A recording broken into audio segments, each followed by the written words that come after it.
करावी लागली.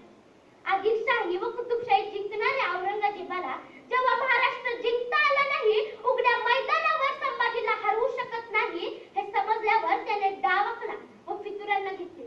1-2 वेळा नाही तर 3 वेळा मंत्र्यांकडून विष प्रयोग करण्यात आले, पण माझे संभाजी वाचले आणि शेवटी फितुरांची चाल यशस्वी झाली आणि माझ्या संभाजींना कैद करण्यात आली.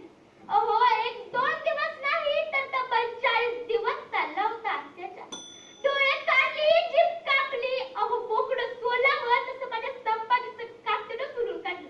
त्यावर मिठाचं पाणी टाकलं. यात नंतर जाळ झाला, पण माझा संपादी वाकला नाही, झुकला नाही. गुडघ्याच्या वाट्या काढल्या, पोटे छाटली, मांसाचे लगदे काढले, पण एवढं सगळं होऊनही माझा संपादी झुकला नाही न वाकला नाही. आणि शेवटी माझ्या संपादीचे मस्तक कलम करण्यात आले आणि बाणाच्या टोकावर अडकवून गुढीपाडव्याच्या आदल्या दिवशी त्याच्या मस्तकाची गुढी उभारण्यात आली. त्याच्या मस्तकाची गुढी उभारण्यात आली आणि वाजत गाजत इंद्रायणी व भीमेच्या तीरावर येऊन थांबली.